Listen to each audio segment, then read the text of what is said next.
Good afternoon मेरे सारे बच्चों को, सभी को मेरा नमस्ते।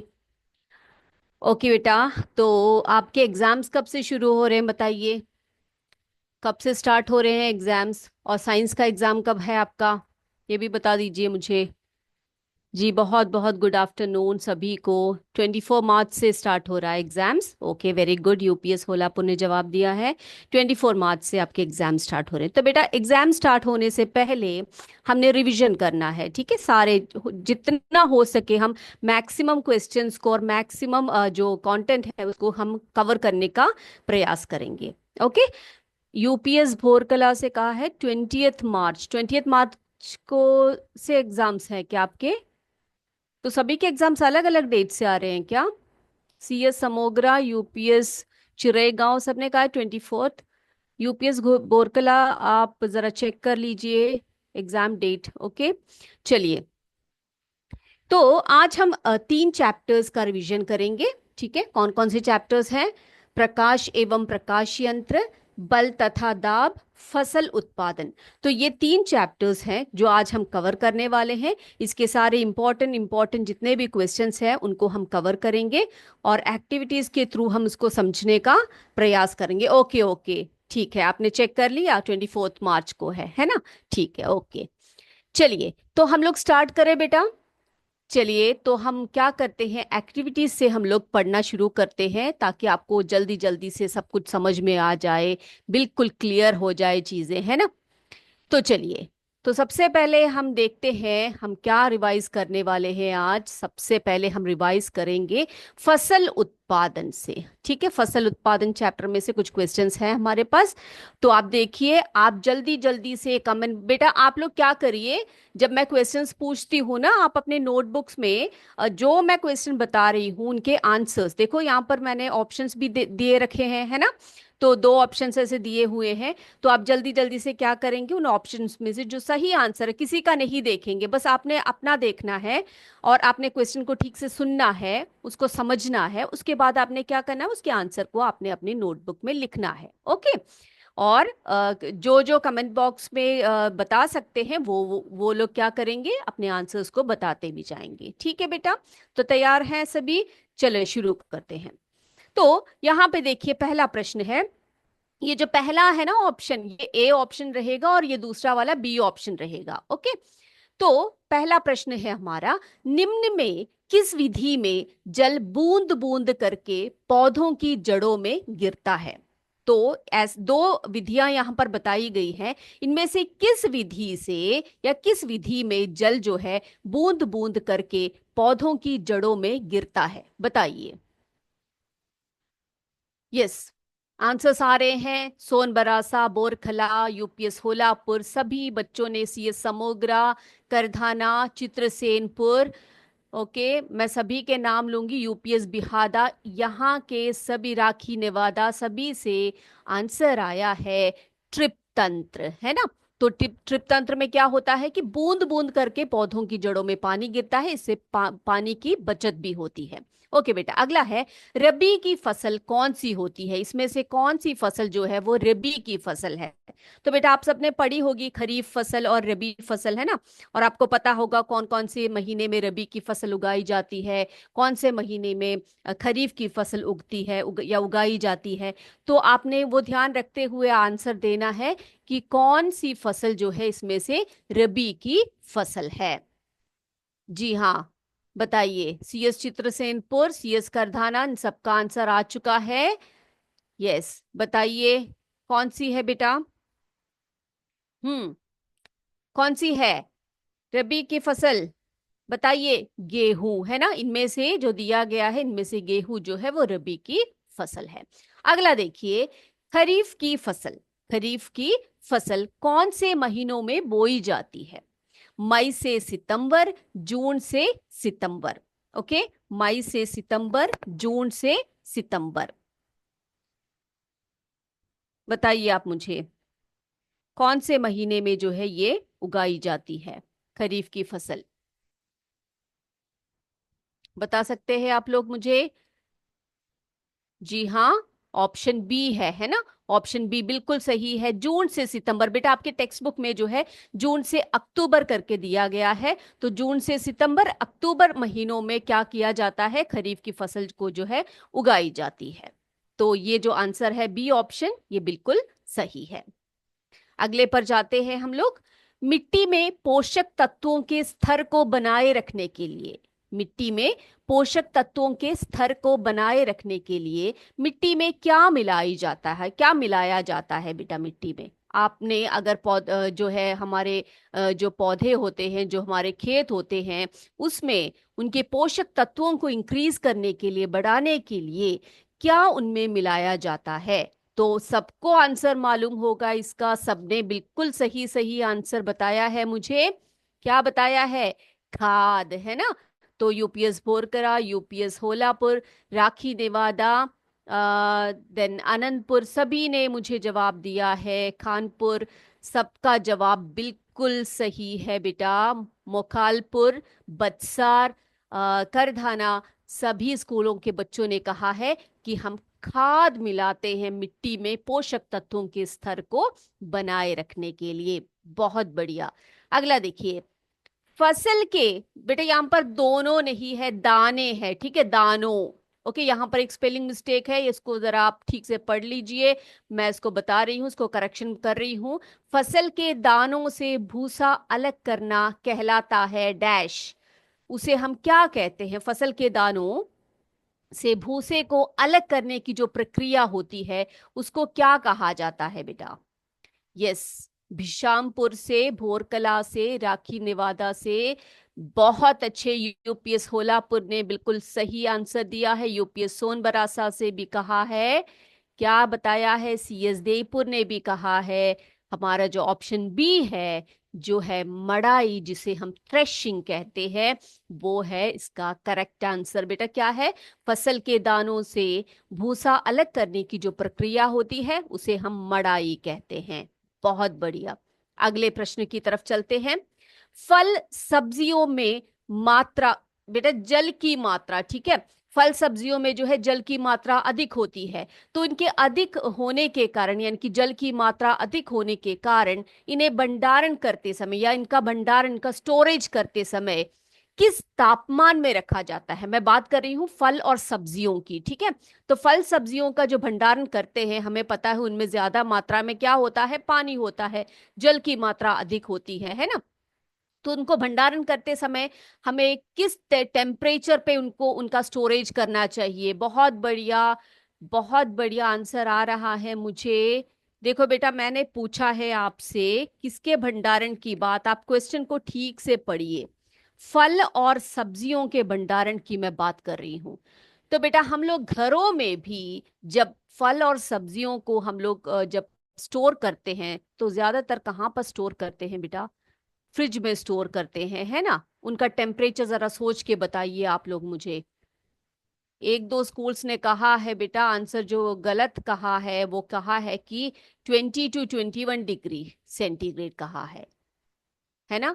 तो वो जो आंसर है वो गलत, आप सोच के देखिए वो कौन सा आंसर होना चाहिए, 0 to 1 डिग्री सेंटीग्रेड, यानी कि कम तापमान में जो है उनका भंडारण किया। लेकिन ज्यादातर स्कूल्स के बच्चों ने बिल्कुल सही कहा है। अब अगला देखिए, सोनालिका, कल्याण सोना आदि किस फसल की समुन्नत किस्म है, ठीक है, किस फसल की समुन्नत किस्में है, बताइए बेटा।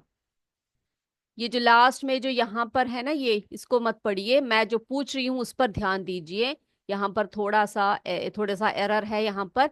सोनालिका, कल्याण सोना, क्या पूछा है मैंने, सोनालिका, कल्याण सोना आदि किस फसल की समुन्नत किस्में हैं, बताइए। गेहूं, धान, किसकी समुन्नत फसलें हैं। बहुत बढ़िया, सभी ने कहा है, सभी ने कहा है, बहुत सुंदर तरीके से सब आंसर दे रहे हैं, गेहूं की, है ना। तो सोनालिका, कल्याण सोना आदि किसकी समुन्नत किस्में है बेटा, बताइए, गेहूं की। चलिए अगला है, देखिए, जया, ठीक है, जया, पूसा, 215, पद्मा आदि किस फसल की समुन्नत किस्म है, धान की या मक्के की। बताइए, मैं देख रही हूँ कौन कौन आंसर दे रहा है। जी जी जी, बताइए बताइए। चित्रसेन। किसने कहा है बेटा ये मक्का है? किसने कहा है ये मक्का है? बेटा ये धान की समुन्नत किस्में हैं, ठीक है, नोट करके रखिए। यूपीएस बोरकला, करदाना, ये इन सबका आंसर सही है। ओके। सीएस गहुरा, यहाँ सबका आंसर सही है बेटा। कई लोगों ने कहा है कॉम्पोजिट स्कूल। सीएस देवपुर ने कहा है मक्का। मक्का इज अ रॉन्ग आंसर। ये धान की जो है समुन्नत किस्में हैं, नोट करके रखिए। ओके। अगला है, मुर्गी अंडे पर बैठकर उसे कितने दिन, 21 दिन तक, है ना, 21 दिन तक उसको सेती है, तो उस अवधि को हम क्या कहते हैं? उस अवधि को क्या कहा जाता है? आपको पता है मुर्गी जब अंडे पर बैठती है 21 दिन बाद ही वो चूजों में बदलता है ना? तो वो जो काल होता है, वो जो समय होता है, उस अवधि को हम क्या कहते हैं बेटा? ग्रीष्मायन काल या ऊष्मायन काल, बताइए क्या कहा जाता है उस टाइम को? CS Devpur, Bhishampur, B B B B कहा है, बहुत बढ़िया बहुत बढ़िया। यूपीएस बोरकला का भी आंसर बिल्कुल सही है। सीएस रमागवा का भी सही है। कॉम्पोजिट विद्यालय ने भी कहा है, बहुत ही जोर से कहा है। क्या कहा है? क्या कहा है? आंसर बी है, उष्मायन काल, है ना, उसको हम क्या बोलते हैं बेटा? उष्मायन काल। अंग्रेजी में हम उसको इंक्यूबेशन पीरियड बोलते हैं, ठीक है। चलिए अगला देखिए। साहिवाल, सिंधी, देवनी। ओके, ये सब क्या है पता लगा आपको? साहिवाल, सिंधी, देवनी आदि किस नस्ल की गाय है? कौन से नस्ल की गायें हैं ये? देसी नस्लें या विदेशी नस्लें? साहिवाल, सिंधी, देवनी जैसे गाय जो है वो किस नस्ल, सॉरी, किस नस्ल की गाय है? बहुत बढ़िया सीएस देवपुर, यस। किरातपुर, राखी, अनंतपुर, ये अब कौन कौन बोला यहाँ इसका आंसर? ये सोनबरासा, देन बत्सार से, सीएस कुरू से, देसी नस यूपीएस बिहादा से, ए करके किरातपुर से, बिशमपुर से। वेरी गुड, बहुत बढ़िया। आप सबका आंसर बिल्कुल सही है, ये देसी नस्लें हैं। ओके। अब बेटा मुझे कोई बता सकता है विदेशी नस्लों के कुछ गायों के नाम बता सकते हो आप लोग? कोई बता सकता है मुझे विदेशी नस्लों के कुछ गायों के एक दो एग्जाम्पल जरा बता दीजिए जल्दी से। कोई बता सकता है? देखती हूँ किसने आंसर किया है। विदेशी नस्लें जो है, एक दो गायों के नाम आप, ये बेटा एग्जाम्स में पूछे जा सकते हैं आपसे। गाय की देसी नस्ल, गाय की विदेशी नस्ल आदि, है ना? तो बेटा विदेशी नस्लें जो हैं जैसे कि हॉल्स्टिन फ्रेजियन, जर्सी जैसे जो गायें होती, बहुत बढ़िया सीएस सहावाबाद से कहा है जर्सी, बहुत अच्छे बहुत अच्छे। जर्सी एक जो है विदेशी नस्ल है। करधाना से भी कहा है, answer is very correct. Okay बेटा अगला देखिए। दो सतहों के बीच संपर्क के कारण कौन सा बल उत्पन्न होता है? दो सतहों के बीच संपर्क के कारण कौन सा बल उत्पन्न होता है? चुंबकीय घर्षण, चुंबकीय बल होता है या घर्षण बल होता है? वहां पर दो सतहों के बीच में जब संपर्क होता है तो वहां पर एक बल उत्पन्न होता है, उसे हम क्या कहते हैं? फ्रिक्शन। बहुत बढ़िया अनुपमा सिंह, ये कौन से स्कूल से है अनुपमा सिंह जी? आप बताइए कौन से स्कूल से हो आप? ओके, पूर्व माध्यमिक विद्यालय से। उनका लाइट कट गया है, कोई बात नहीं। यस, बहुत बढ़िया सीएस कुरु, कॉम्पोजिट विद्यालय, सबका आंसर बिल्कुल सही है। उसे हम घर्षण कहते हैं, है ना, यानी कि फ्रिक्शन बोलते हैं हम उसको। दो सतहों के बीच में जो बल हो, यानी कि जो घर्षण होता है, जब टकराते हैं तो एक फोर्स होता है, उसको हम फ्रिक्शन बोलते हैं। ओके। किसी फुलाए हुए गुब्बारे या साइकिल की ट्यूब के अंदर की दीवारों पर दाब कौन डालता है? क्वेश्चन को ठीक से पढ़िए। किसी फुलाए हुए गुब्बारे या साइकिल की ट्यूब के अंदर की दीवारों पर दाब कौन डालता है? वायु या द्रव? बताइए, सोच के बताइए आप, सोच के बताइए। बहुत बढ़िया, CS देवपुर का आंसर आ गया है। यस, सोनबरासा से भी आया है। देन UPS मिर्जा मुराद, बडावा, कॉम्पोजिट विद्यालय, रामागवा, बिशामपुर, गाहुर, किरातपुर। बेटा सबका आंसर बिल्कुल, CS कुरू से, राखी से, राकेश कुमार के UPS से, सबका आंसर बिल्कुल सही है। किसी फुलाए हुए गुब्बारे या साइकिल की ट्यूब के अंदर की जो दीवारें होती है उस पर कौन दाब डालता है, कौन प्रेशर डालता है? वायु, है ना? बिल्कुल सही है। तो ये 12 क्वेश्चंस हो गए ना हमारे। ये बिल्कुल एकदम से अच्छे से हो गया है हमारा। ओके बेटा, अब हम क्या करते हैं, अगले एक्टिविटी की तरफ चलते हैं। हम अपने अगला एक्टिविटी देखते हैं क्या है यहाँ पर। ये देखिए आप लोग, ये क्या दिखाई पड़ रहा है आपको, बताइए मुझे, क्या हो रहा है यहाँ पर? ये क्या दिखाया गया है, कोई बता सकता है मुझे? ये क्या है और ये क्या है? इनको हम क्या कहते हैं? इस प्रक्रिया को क्या कहते हैं? बहुत बढ़िया, मैं देखती हूँ कौन मुझे आंसर देता है। यस, बताइए। यहाँ पर एक प्रोसेस हो रहा है, इस प्रोसेस को हम क्या बोलते हैं? ये जो दिखाया गया है ये क्या है? और ये जो रंग यहाँ पर है, बहुत सारे रंग आपको दिखाई पड़ रहे हैं, ये सब क्या है? ये कौन कौन से रंग है, जरा बता सकते हैं कोई? मैं देखती हूँ किसका आंसर पहला आता है, किसका जवाब पहले आता है। मैं देखती हूँ कौन से स्कूल के बच्चे होशियार बच्चे हैं जो इसको पढ़ चुके हैं और मुझे बताएंगे कि ये इस प्रोसेस को हम क्या कहते हैं। और ये जो लाइट है, ये जो वाइट लाइट है, ये कहाँ से गुजर रही है, और ये गुजरने के बाद ये कौन कौन से रंगों में जो है कन्वर्ट होती है? बताइए। आपको नहीं दिख रहा है बेटा? किसी को नहीं दिख रहा क्या? ये जो मैंने अभी स्क्रीन शेयर किया है शो नहीं हो रहा है? Okay okay, I check. Okay, एक मिनट, जरा जरा वेट कीजिए, एक मिनट। अभी हम आपको दिखाते हैं, उसके बाद आगे बढ़ेंगे। अब मुझे बताइएगा कि ये स्क्रीन पे दिख रहा है कि नहीं। Can you see the screen? आपको दिखाई पड़ रहा है बेटा? सभी को बताइए आप मुझे, यस और no. Yes, yes, okay okay, good. अभी शो हो रहा है ना, अभी दिख रहा है ना, अभी सबको दिख रहा है ना? KPS वर्तरा कला समोग्रा सबसे सबने कहा है। नहीं दिख रहा है मैम? अभी भी नहीं दिख रहा है किसी को? यस कहा है। UPS मिर्जा मुराद से, कॉम्पोजिट विद्यालय, सबने कहा है यस। Okay, okay good. तो बेटा आप बताइए अब मुझे, ये जो अभी आपको दिखाई पड़ रहा है इसको हम क्या कहते हैं? इस प्रोसेस को हम लोग क्या कहते हैं बेटा? कोई बताएगा मुझे?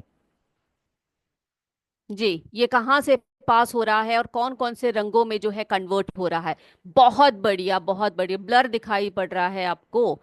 यस, ओके, बहुत बढ़िया। कॉम्पोजिट विद्यालय, वर्ण विक्षेपण कहाँ है? धुंधला सा दिख रहा है। ओके, आई होप, मुझे लग रहा है कि ये जो कलर्स है ना, ये थोड़े से, ये जो मैंने अभी लिया है थोड़ा सा कम दिख रहा है आपको, कोई बात नहीं, फिर भी आपको दिख रहा है आई थिंक।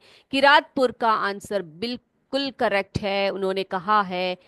बहुत बढ़िया, मुझे आंसर आ गए भाई, आंसर आ गए। सीमा रावत, आप कौन से स्कूल से बताइए? CS महादा, छोलापुर से। यस, बहुत बढ़िया, बहुत बढ़िया, CS बदावा से। ओके, ओके, बहुत अच्छे। तो बेटा ये जो आपको दिखाई पड़ रहा है अभी स्क्रीन पे, ये क्या दिख रहा है बेटा? जब श्वेत प्रकाश, आप देख सकते हो यहाँ पर श्वेत प्रकाश, श्वेत प्रकाश किसी प्रिज्म में से जब गुजरता है उसके पश्चात क्या हो जाता है? 7 रंगों के समूह में वो विभक्त हो जाता है। और आप अच्छी तरह से जानते हो वो 7 रंग कौन से हैं, उनके क्रम क्या क्या है, जानते हो ना? कौन कौन सा रंग होता है बेटा? कौन से रंगों में ये विभक्त हो जाते हैं? 7 रंगों में विभक्त हो जाते हैं, है ना?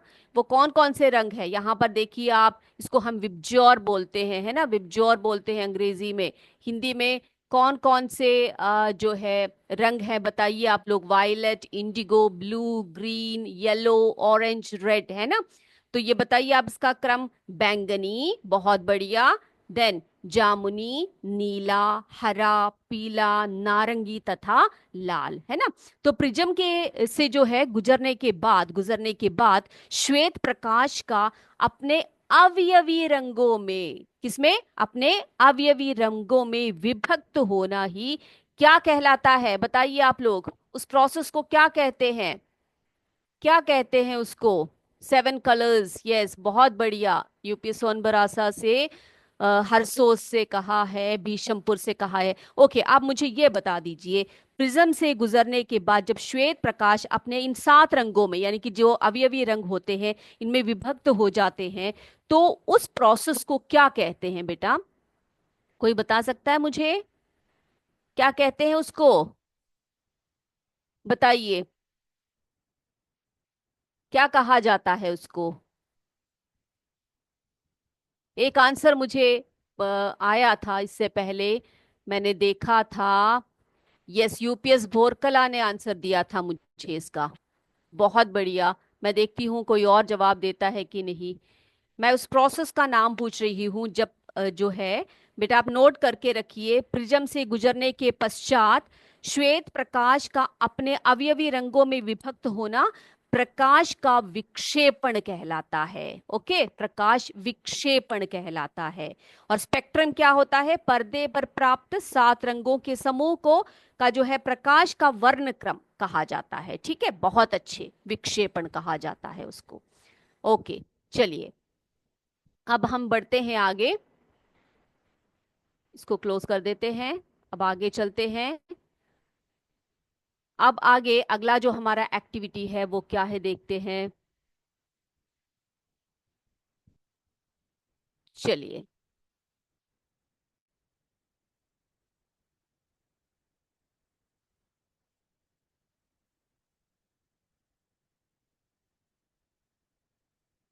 1 मिनट। यस, अगला जो एक्टिविटी है हमारा, वो हम देखते हैं क्या है यहाँ पर। अगला जो एक्टिविटी है हमारा, कुछ क्वेश्चंस है आपके लिए, ठीक है, देखते हैं। वायुदाब का उपयोग कहाँ होता है, वायुदाब का उपयोग कहाँ होता है, बताइए आप मुझे। वायुदाब जो है, एयर प्रेशर जो है, उसका उपयोग हम कहाँ कहाँ कर सकते हैं, कुछ एग्जाम्पल्स बता सकते हैं आप लोग मुझे, कुछ उदाहरण बता सकते हैं।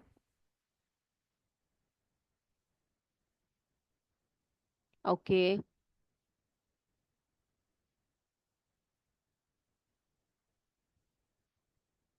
यस, बताइए वायुदाब का उपयोग।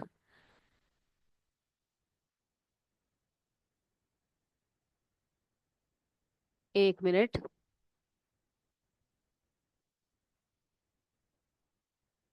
वायुदाब का उपयोग हम कहाँ कहाँ करते हैं, बताइए आप मुझे।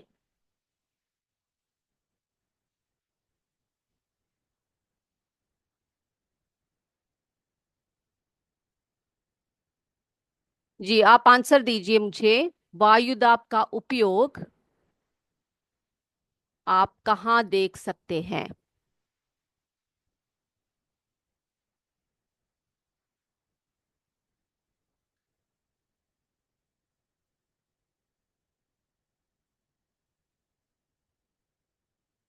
यस, बहुत बढ़िया, बहुत बढ़िया आंसर आ रहे हैं मुझे। कहाँ कहाँ पे देख सकते हैं बेटा आप लोग वायुदाब का उपयोग। यस, गुब्बारे में कहा है, फिर कहाँ पर।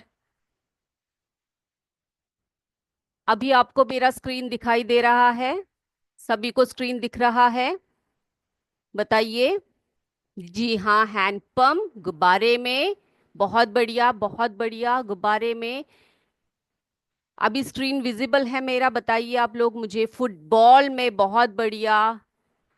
यस, पैराशूट में, हैंडपंप में, सीएस आनंदपुर ने कहा है। आगे बताइए, यूपीएस सोनबरासा ने कहा है, बहुत अच्छे, बहुत। जल पंप में यूपीएस बोरकला, बहुत अच्छे आंसर, बिल्कुल बढ़िया तरीके से आप लोग मुझे बता रहे हैं। तो वायु दाब का उपयोग हम लोग कई प्रकार के पंप में, स्प्रेयर में, साइकिल पंप में, फुटबॉल में, गुब्बारे में, इन सभी में हम लोग क्या कर सकते हैं, देख सकते हैं, है ना। साइकिल के टायर में, रमा गवा ने कहा है बैलून में, यूपीएस बोरकला ने कहा है साइकिल के टायर में, सीएस कपरा फोआन ने कहा है कि फुटबॉल में, बहुत बढ़िया। Okay, now tell me, can you see my screen now? आपको मेरा स्क्रीन दिखाई पड़ रहा है ना? क्वेश्चन दिख रहा है सबको? यस और नो बताइए। ओके, बहुत अच्छे। कॉम्पोजिट विद्यालय ने कहा है यस मैम, कहा है यूपी। ओके, सभी को दिखाई पड़ रहा है एक। ओके, ठीक है, अगले प्रश्न की तरफ चलते हैं। तो पानी में तैरने वाली जो वस्तुएं होते हैं ना, अगला प्रश्न देखिए, वायु में तैरने वाली जो वस्तुएं होते हैं उनका गुण क्या होता है?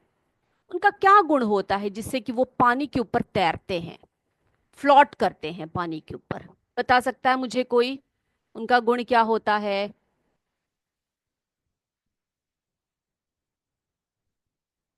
सैमसंग। ओके, आपका स्कूल का नाम क्या है? सीएस खरकियाओ। ओके, बोल दिया नाम, ठीक है, बोल दिया आपका भी नाम। हाँ, यस, बहुत बढ़िया। सी की सीएस राखी नेवादा से आंसर आ चुका है। वो हल्का होता है, ठीक है। और थोड़ा सा और अच्छी तरह से हम उसको कैसे एक्सप्लेन करेंगे बेटा? तो पानी में तैरने वाली वस्तु का जो गुण होता है वो क्या होता है? तैरने वाली वस्तु जो होते हैं पानी के ऊपर, उनका घनत्व जो है पानी के घनत्व से कम होता है ना? तो इस तरह से हम उसका आंसर करेंगे। क्या प्रश्न था? क्या प्रश्न था हमारा, बताइए आप लोग? कि जो पानी में तैरने वाली वस्तुएं होती हैं उनका गुण क्या, उनकी क्वालिटी क्या होती है? तो तैरने वाली जो वस्तुएं होती हैं उनका घनत्व जो है पानी के घनत्व से कम होता है ना? बहुत बढ़िया। चलिए, अगला देखिए। ये मुझे लगता है सभी आंसर्स दे पाएंगे। मैं देखती हूँ कौन कौन इसका आंसर अच्छी तरह से दे पाता है। चलिए, अगला प्रश्न देखिए, आप स्क्रीन पे देख रहे हो। पृथ्वी द्वारा सभी वस्तुओं पर लगाया गया आकर्षण बल, उसको हम क्या कहते हैं? पृथ्वी द्वारा सभी वस्तुओं पर लगाया गया जो आकर्षण, जो पृथ्वी का एक आकर्षण बल होता है ना? उसको हम क्या कहते हैं बेटा, बता सकते हैं कोई मुझे? उस बल को हम, बहुत बढ़िया, यूपीएस सोन बरासा से। देन ये जो मैक्स 786 कौन है ये मुझे नहीं पता। आप अपने स्कूल से चढ़ेंगे तभी तो मुझे मुझे पता लगेगा ना। यूपीएस मिर्जा मुराद से, सीएस सरस्वा से। सबका आंसर बिल्कुल करेक्ट है। कॉम्पोजिट विद्यालय रमा गवा से, महादा से, सिसवान से, यूपीएस सिसवान से, देईपुर से। यस, आपका सबका सैमसंग एसएम करके लिखा हुआ है। आप अपने स्कूल का नाम बता देंगे तो अच्छा रहेगा। ओके, सीएस बिशामपुर से। बहुत बढ़िया, सबने ये अच्छी तरह से पढ़ा हुआ है। और ये जो आंसर है आपका बिल्कुल सही है। क्या है? इसको हम कहते हैं गुरुत्वाकर्षण बल, है ना? जिसे हम अंग्रेजी में ग्रेविटेशनल फोर्स कहते हैं। ग्रेविटेशनल फोर्स कहते हैं, ये एक ऐसा बल होता है जिसे पृथ्वी जो है सभी वस्तुओं पर अपना एक आकर्षण बल लगाए रखता है, जो अपनी तरफ खींचता है ना? उसको हम क्या बोलते हैं? गुरुत्वाकर्षण बल बोलते हैं। चलिए, अगले प्रश्न की तरफ चलते हैं। अब मुझे बताइए, बल का मात्रक क्या होता है? बल का मात्रक क्या है, बताइए? बल का मात्रक क्या है? यस, सबका आंसर आना चाहिए मुझे, बताइए। सीएस बत्सार से, अनंतपुर से, यूपीएस सगात से, सीएस देवपुर, यूपीएस मिर्जा मुराद, यूपीएस देन कॉम्पोजिट विद्यालय से आंचल ने कहा है। ओके, बहुत बढ़िया बेटा। यस, बताइए आप मुझे, क्या होता है? यस, बल का मात्रक न्यूटन है। बल का मात्रक क्या है? न्यूटन होता है ना? चलिए, अगला क्वेश्चन देखते हैं। बल क्या है? अब बल का मात्रक तो आपने बता दिया मुझे, बल क्या होता है? बल हम किसे कहते हैं, बताइए? बल क्या होता है? यस, आंसर आ रहे हैं मुझे। बल क्या होता है बेटा? यस, जी हाँ, सभी का आंसर सही है। महादास, यस, गुरु से सबने आंसर सही बताया है। बल का मात्रक जो है न्यूटन होता है ना? यस, अब बताइए मुझे, बल क्या होता है? तो बल क्या होता है बेटा? बल वह खिंचाव या धक्का है जो एक वस्तु दूसरे पर लगाती है ना? तो बल वह खिंचाव या धक्का है जो एक वस्तु दूसरे पर लगाती है, उसी को हम फोर्स कहते हैं, उसी को हम बल कहते हैं, है ना? अगला देखिए, वायुमंडलीय दाब क्या है? वायुमंडलीय दाब क्या है बताइए? किसको कहते हैं हम वायुमंडलीय दाब? वायुमंडलीय दाब क्या है जी? यस, वायुमंडल में लगने वाले दाब। ये किसने आंसर दिया? कॉम्पोजिट विद्यालय ने कहा है। बहुत बढ़िया। इस वस्तु पर, किसी वस्तु पर लगने वाला बल। ओके ओके, CS लोहारापुर से उन्होंने उस जो पहला जो पूछा था क्वेश्चन, उसका आंसर दिया है। बहुत बढ़िया, आंसर करेक्ट है आपका। ठीक है, तो वायुमंडलीय दाब क्या है बेटा? पृथ्वी की सतह पर वायु के भार से उत्पन्न दाब को ही हम वायुमंडलीय दाब कहते हैं। क्या है वायुमंडलीय दाब? पृथ्वी की सतह पर वायु के भार से उत्पन्न दाब, उसको हम वायुमंडलीय दाब कहते हैं या एटमॉस्फेरिक प्रेशर कहते हैं। क्या कहते हैं उसको हम? एटमॉस्फेरिक प्रेशर कहते हैं, है ना।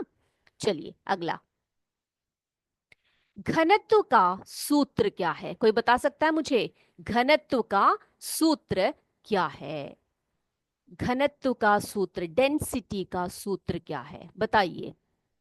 मैं आपके आंसर का वेट कर रही हूं यहाँ पे। CS चित्रसेन से वायु द्वारा लगाया गया बल। ओके। हाँ। ओके, कॉम्पोजिट विद्यालय ने कहा है द्रव्यमान बटे वॉल्यूम। ओके, देखती हूँ, सभी का आंसर आने दीजिए। सभी बताइए। D = M/V। CS समोग्रा पिंद्रा से कहा है। देखते हैं आपका आंसर सही है कि नहीं, है ना। तो देखिए आंसर क्या है। घनत्व इज इक्वल टू, यानी कि घनत्व का जो फॉर्मूला होता है वो होता है द्रव्यमान बटे आयतन। द्रव्यमान बाय आयतन होता है ना। चलिए, यस। अगला है, अगला प्रश्न देखिए। दाब जो है वो किस पर निर्भर करता है? यानी कि प्रेशर जो है वो किस पर निर्भर करता है? दाब किस पर निर्भर करता है बताइए? I am waiting for your answer. Yes, बताइए। दाब जो है वो किस पर निर्भर करता है? तो बेटा दाब जो है बल और संपर्क क्षेत्रफल पर निर्भर करता है। ठीक है, दाब बल और संपर्क क्षेत्रफल पर निर्भर करता है। चलिए अगला देखते हैं जी। अगला, अब मुझे कोई बताइए आर्कमिडीज का सिद्धांत क्या कहता है? आर्कमिडीज का सिद्धांत क्या कहता है? क्या कहता है? व्हाट इज आर्कमिडीज प्रिंसिपल बताइए। हम्म। तो देखो बेटा, आर्कमिडीज का जो प्रिंसिपल है वो कहता है कि वस्तु पर लगने वाला जो उत्थापन बल है वो विस्थापित तरल के बार के बराबर होता है। ठीक है, तो ये जो है आर्किमिडीज प्रिंसिपल जो है, आर्किमिडीज का जो सिद्धांत है वो आपने अच्छी तरह से प्रिपेयर करके जाना है एग्जाम में। वो आपसे पूछा जाएगा एग्जाम में। ओके, चलिए अब हम क्या करते हैं, चलते हैं हम अब अगली एक्टिविटी की तरफ हम लोग। चलिए इसको यहाँ पर क्लोज करते हैं हम लोग। अगला एक्टिविटी देखते हैं हम लोग क्या है। आगे बढ़ते हैं।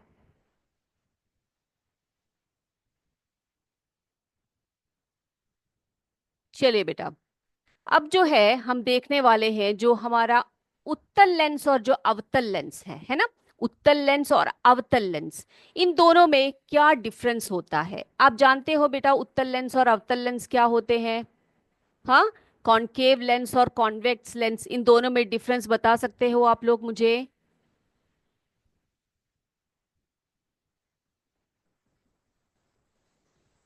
यस, बता सकते हो? दोनों में डिफरेंस बताइए आप लोग। उत्तल लेंस और अवतल लेंस में डिफरेंस बता सकते हैं आप लोग?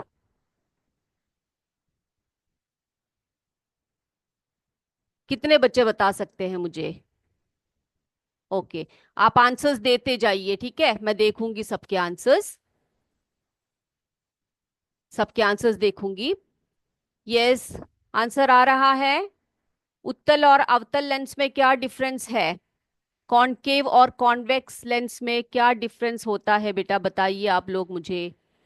कितने बच्चे बताएंगे मुझे किन दोनों में क्या डिफरेंस होता है? आपके आंसर्स जो है मुझे कमेंट बॉक्स में आने चाहिए, ठीक है? मैं देख रही हूँ, सभी के आंसर्स में चेक करूंगी।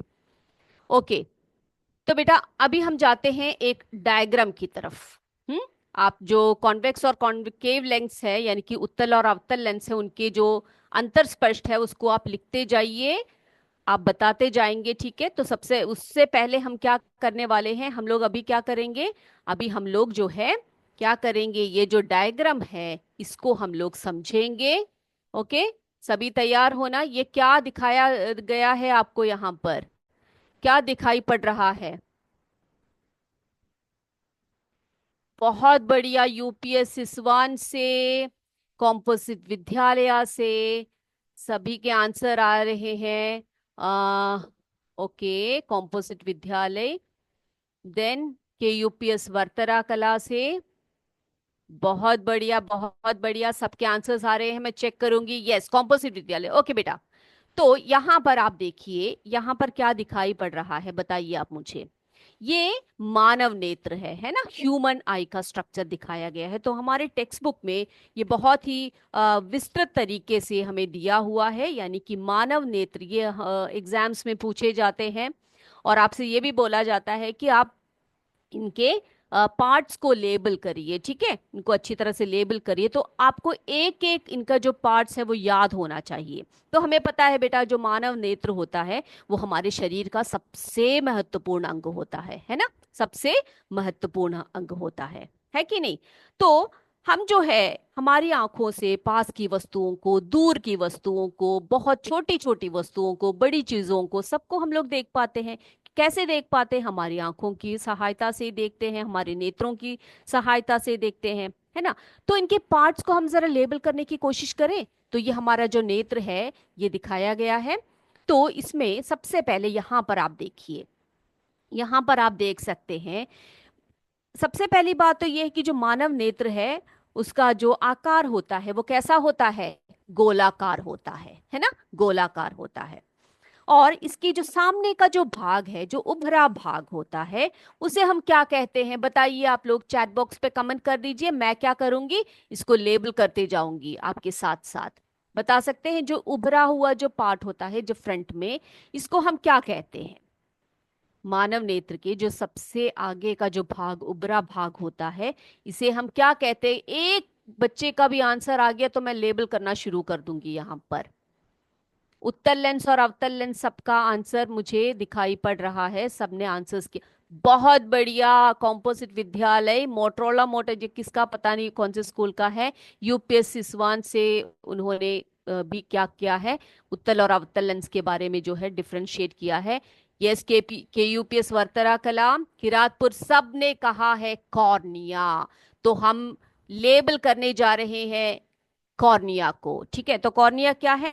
मानव नेत्र का जो सबसे आगे का भाग, जो उभरा हुआ भाग है, उसी को हम क्या कहते हैं? उसी को हम कॉर्निया कहते हैं, है ना? दिखाई पड़ रहा है सभी को? अभी क्लियर है ना सभी को? चलिए, तो कॉर्निया हमने लेबल कर लिया। अब कॉर्निया के पीछे एक अपारदर्शी पर्दा होता है, कॉर्निया के पीछे की तरफ एक अपारदर्शी पर्दा होता है, जिसको हम कहते हैं आयरिस। क्या कहते हैं उसको हम? ये जो पार्ट है ना, दिखाई पड़ रहा है ना आपको, उस वही है आयरिस। ये यहां पर आयरिस है, ठीक है? अब आयरिस के मध्य में एक लघु निकास छिद्र होता है। कोई मुझे वो बता सकता है उस छिद्र को हम क्या कहते हैं? उस छिद्र को हम क्या? बहुत बढ़िया, किरातपुर का आंसर आ भी गया। क्या बताया उन्होंने? यूपीएस बोरकला से, सिसवान से, सबका आंसर आया है बेटा, सबने बिल्कुल सही पढ़ा है। वो है पुतली, है ना? उसको हम क्या कहते हैं? पुतली कहते हैं। तो हम लोग पुतली लेबल करें यहां पर, ये रहा पुतली हमारा, है ना? तो पुतली, आइरिस के मध्य में एक लघु निकास छिद्र होता है जिसे हम पुतली कहते हैं। बहुत बढ़िया। अब क्या होता है ना बेटा, पेशियों की जो सहायता से इसका जो आकार होता है वो कैसा होता है? हाँ, स्वयं ही क्या होता है, छोटा या बड़ा होता है। तो प्रकाश में कैसा होता है पुतली का आकार, बता सकते हैं आप लोग मुझे? प्रकाश में पुतली का आकार कैसा होता है और अंधेरे में पुतली का आकार कैसा होता है, बता सकता है मुझे कोई? जब प्रकाश आपके आंखों में पड़ती है तो क्या होता है? पुतलियां कैसी हो जाती? बहुत बढ़िया, बहुत बहुत बढ़िया, छोटा, है ना। जब प्रकाश आंखों में पड़ती है तो पुतली का आकार छोटा होता है। अंधेरे में कैसा होता है? हम लोग ऐसा आंखें फाड़ फाड़ के देखते हैं ना, कैसे कि कुछ दिखे कुछ दिखे कुछ दिखे कर कर, है ना, हमारी आंखें ऐसे विकसित हो जाती है। बड़ा, बहुत बढ़िया। सीएस देवपुर से कॉम्पोजिट विद सीएस आनंदपुर में से बिल्कुल स्पष्ट रूप से आंसर दिया है। बहुत अच्छे। तो पुतली का आकार जो है छोटा या बड़ा होता है, इट डिपेंड्स अपॉन द, क्या, अंधेरा हो या फिर उजाला, यानी कि बहुत ज्यादा प्रकाश में ये छोटा होता है और अंधेरे में ये बड़ा होता है। ओके बेटा। अब जो है इसके पीछे एक उत्तल लेंस की आकृति में एक संरचना होती है, उस लेंस को हम क्या कहते हैं? बताइए आप। बहुत अच्छे, राखी नेवादा का सबसे पहला आंसर आया है। क्या कहा है उन्होंने? नेत्र लेंस कहा है उन्होंने। बहुत बढ़िया। तो हमारा नेत्र लेंस कहाँ पर है भाई? ये रहा हमारा नेत्र लेंस, है ना। कहाँ पर है नेत्र लेंस? ये रहा नेत्र लेंस। तो जो पुतली है उसके ठीक पीछे उत्तल लेंस की आकृति की एक संरचना होती है जिसको हम कहते हैं नेत्र लेंस। बहुत बढ़िया बेटा। अब अगला बताइए मुझे। सबसे अंदर, मानव नेत्र के सबसे अंदर एक पारदर्शी झिल्ली होती है, उसको हम क्या कहते हैं? उसे हम क्या कहते हैं बताइए? एक पारदर्शी झिल्ली होती है, उसे हम, जी नहीं, आज इंग्लिश का क्लास नहीं होगा। आज मेरा ही क्लास चलेगा थोड़ी देर और। ठीक है। आपको बोर लग रहा है तो बता दीजिएगा। चलिए, बताइए। कोई बता सकता है मुझे? जी, आंसर बिल्कुल सही है। यूपीएस सगाद, यूपीएस मिर्जा मुराद, राखी नेवादा, सबका आंसर बिल्कुल सही है। जो वो पारदर्शी झिल्ली होती है उसी को हम क्या कहते हैं बेटा? उसे हम रेटिना कहते हैं, है ना। उसको क्या कहते हैं हम लोग? रेटिना कहते हैं। बहुत बढ़िया। अब रेटिना के बीचों बीच एक स्थान होता है, उसको हम क्या कहते हैं? और वो स्थान ऐसा होता है जो उस पर बना हुआ प्रतिबिंब जो है बिल्कुल स्पष्ट दिखाई देता है, उसको हम क्या कहते हैं? उस स्पॉट को हम क्या कहते हैं? बहुत बढ़िया, यूपीएस बोर कला का आंसर आ गया है। यू मोटरोला मोटो, वहां से भी आंसर आया है। सबने कहा है पीत बिंदु, जिसको हम येलो स्पॉट कहते हैं। क्या कहते हैं उसको? हम येलो स्पॉट कहते हैं। यहां पर जो है प्रतिबिंब जो है बिल्कुल स्पष्ट दिखाई देता है ना। अब बेटा जो है, अब इसके बाद जो है, यहाँ पर आप देख सकते हो, यहाँ पर देखिए, यहाँ पर एक जगह होता है, इसको हम कहते हैं, वहां पर बिल्कुल भी जो है दिखाई नहीं देता है उस जगह पर। उसको हम कहते, उसको हम ब्लाइंड स्पॉट कहते हैं अंग्रेजी में। उसे हम अंध बिंदु कहते हैं। क्या कहते हैं उसको? हम अंध बिंदु कहते हैं। ठीक है। चलिए, उसके बाद यहाँ पर क्या होता है जी? किसी वस्तु से चलने वाली प्रकाश किरणें जब कॉर्निया से, देखो, कॉर्निया से जब गुजरती है उसके बाद नेत्र लेंस पर क्या होता है? आपतित होता है। इससे अपवर्तित होकर रेटिना पर जो है वस्तुएं वस्तुएं कैसे दिखती है? उल्टा एवं वास्तविक प्रतिबिंब, है ना। रेटिना पर कैसे दिखती है इमेजेस? उल्टी होती है। फिर क्या होता है उसके बाद? हमारा जो ब्रेन है, ब्रेन तक कैसे पहुंचती है बेटा? हमारी जो, हमने जो देखा है, जो वस्तु को देखा है, वो ब्रेन तक कौन पहुंचाता है? बताइए आप मुझे। कौन पहुंचाता है? बहुत बढ़िया, दृष्टि तंत्रिका कहते हैं हम उसको, है ना। जो हमारे इमेजेस को ब्रेन तक पहुंचाते हैं। और ब्रेन में पहुंचने के बाद हमारे जो इमेजेस हैं, जो उल्टी हमारी रेटिना पर पड़ती है, वो ब्रेन क्या करता है बेटा? क्या करता है ब्रेन? उसको सीधा कर देता है ना। तो आपने देखा, ये है आई का स्ट्रक्चर, और इसके जो पार्ट्स है वो कैसे लेबल करते हैं वो भी आपने देख लिया। ये क्लियर है सभी बच्चों को? सबको क्लियर है बेटा? चलिए, अगर क्लियर है तो बहुत बढ़िया। अब मैं कुछ सवाल आपसे पूछूंगी। अभी आज हमारा एमसीक्यू का टाइम हो चुका है ना। आप सभी एमसीक्यू करने के लिए तैयार हैं? तैयार है तो बताइए आप लोग मुझे। सभी बच्चे एमसीक्यू करने के लिए तैयार हैं? तो हम लोग एमसीक्यू की तरफ चलते हैं। चले? तो ठीक है, अपने टेक्स्ट बुक सबको क्लोज कर दीजिए। हम लोग चलते हैं हमारे किसकी तरफ, हमारे एमसीक्यू सेशन की तरफ। तो हमारे लिए, आपके लिए क्वेश्चंस हैं बेटा, हमारे लिए हम लेकर आए हैं क्वेश्चंस। तो आई होप सभी बच्चे तैयार हैं। सभी बच्चों ने कहा है हाँ माँ, मैम कहा है यस मैम कहा है सबने। सभी बच्चे तैयार है, तो चलिए हम स्टार्ट करते हैं हमारे आज के एमसीक्यू क्वेश्चंस की तरफ। चलिए स्टार्ट करें। चलिए देखिए बेटा, क्वेश्चन नंबर 1 क्या है। क्वेश्चन नंबर 1, मानव नेत्र किसी वस्तु का प्रतिबिंब बनाता है। मानव नेत्र किसी वस्तु का प्रतिबिंब बनाता है, कॉर्निया पर, रेटिना पर। आप नोटबुक पे आंसर लिख सकते हैं, लास्ट में आपको मौका मिलेगा किसका किसकी किसके लिए आप बता सकते हैं मुझे आंसर्स, ठीक है। तो मानव नेत्र किसी वस्तु का प्रतिबिंब बनाता है, कॉर्निया पर या रेटिना पर। चलिए अगले प्रश्न की तरफ चले। अगला प्रश्न है हमारा, सामान्य नेत्र के लिए निकट बिंदु जो होती है, सामान्य नेत्र के लिए निकट बिंदु की जो दूरी होती है वो कितनी होती है। 25 मीटर, यानी कि 25 मीटर या 25 सेंटीमीटर, बताइए। सामान्य नेत्र जो होते हैं उसमें जो निकट बिंदु होती है, उनमें देखने की जो क्षमता होती है वो कितनी दूरी पर होती है, 25 मीटर या 25 सेंटीमीटर, बताइए। ये सब आंसर्स करते जाइए, ठीक है। अगले क्वेश्चन की तरफ चलते हैं हम लोग। अगला है, दूर की वस्तुओं को देखने के लिए डैश का प्रयोग किया जाता है। दूर की वस्तुओं को देखने के लिए डैश का प्रयोग किया जाता है। सूक्ष्मदर्शी, दूरदर्शी। दूर की वस्तुओं को देखने के लिए किसका प्रयोग किया जाता है, सूक्ष्मदर्शी या दूरदर्शी का। अगले क्वेश्चन पर चलते हैं, चौथे प्रश्न पर। निकट दृष्टि दोष के निवारण के लिए चश्मों में या चश्मे में डैश का प्रयोग किया जाता है। कौन से लेंस का प्रयोग, आप क्वेश्चन को ठीक से देखिए। निकट दृष्टि दोष के निवारण के लिए चश्मे में डैश लेंस लेंस का जो है उपयोग या प्रयोग किया जाता है, बताइए आप मुझे। अवतल लेंस का या उत्तल लेंस का।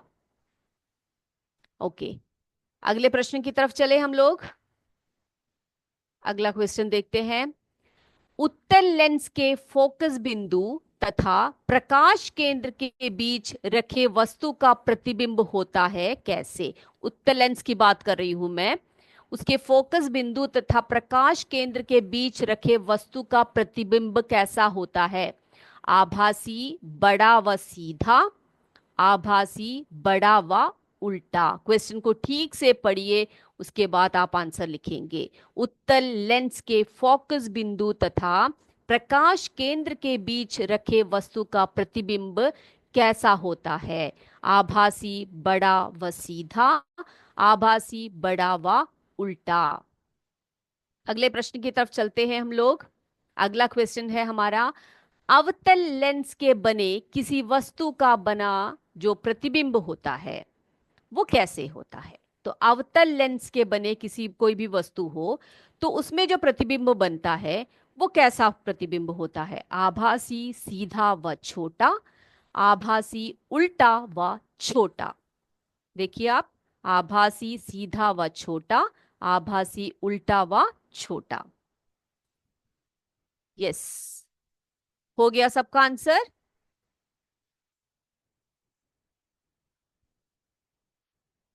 यस, आगे चलते हैं हम लोग 7वें प्रश्न की तरफ। दूर दृष्टि को दूर करने के लिए चश्मे में उचित फोकस दूरी पर किस लेंस का प्रयोग किया जाता है। दूर दृष्टि को दूर करने के लिए चश्मे में उचित फोकस दूरी पर किस लेंस का प्रयोग किया जाता है, बताइए आप लोग मुझे।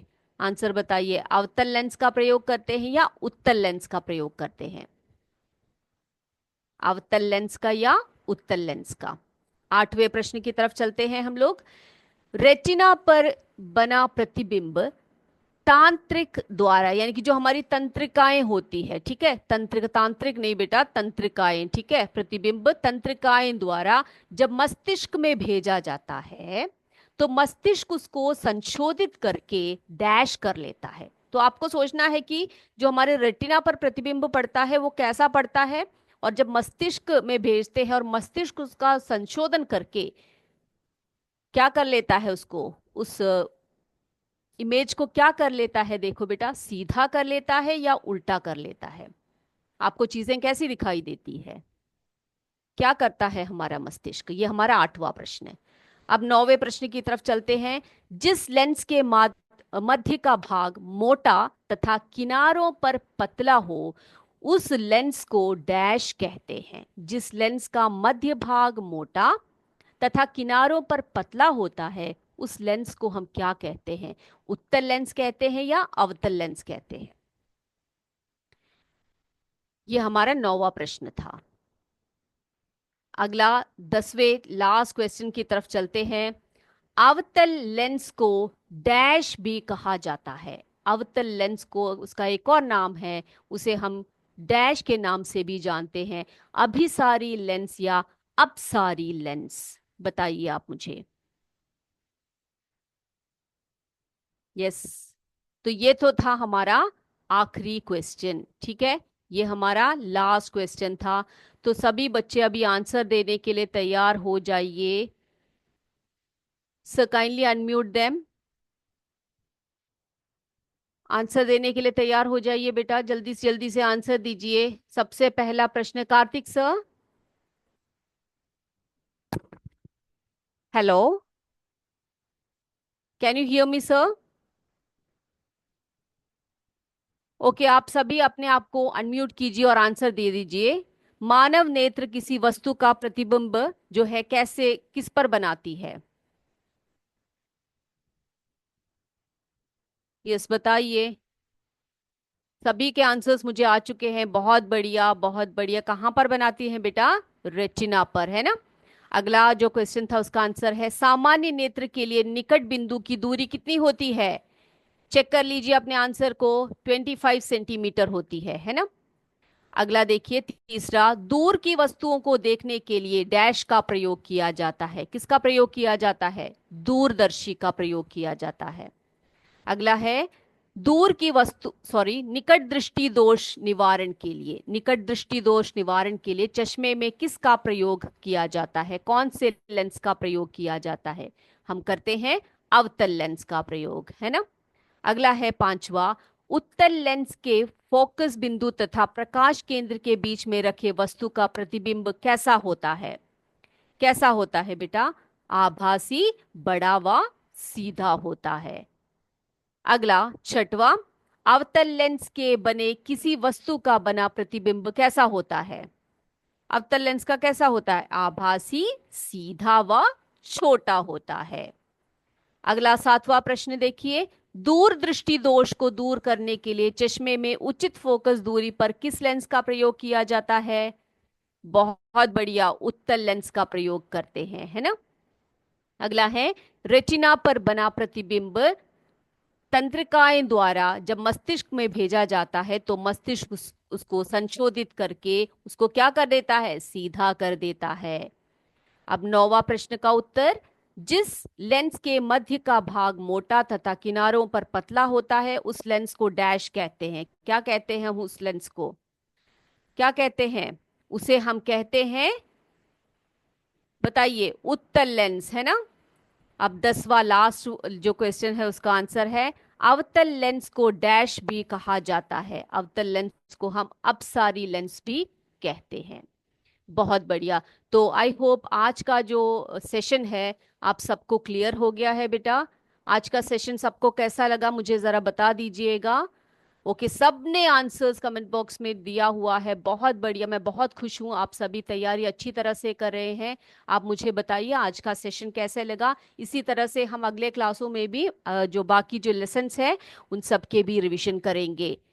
जी, बहुत thank you so much. Borkala composite विद्यालय, सोन बरासा, यूपीएस होलापुर, सबका फीडबैक मैंने देख लिया। बहुत अच्छा, तो आज की क्लास को हम यहीं पर समाप्त करें। अगली क्लास में बेटा सभी बच्चे जो है तैयारी कर कर आइएगा। हम अगले क्लास में भी क्या करेंगे, आपको और भी आपके एग्जाम्स के लिए तैयारियां करवाएंगे, ठीक है। ओके, बहुत बढ़िया। तो आज की क्लास को यहीं पर वाइंड अप करते हैं। अगली क्लास में आपसे फिर मिलेंगे। तब तक जय विद्याशक्ति, जय हिंद, जय भारत। धन्यवाद। Thank you. Thank you sir.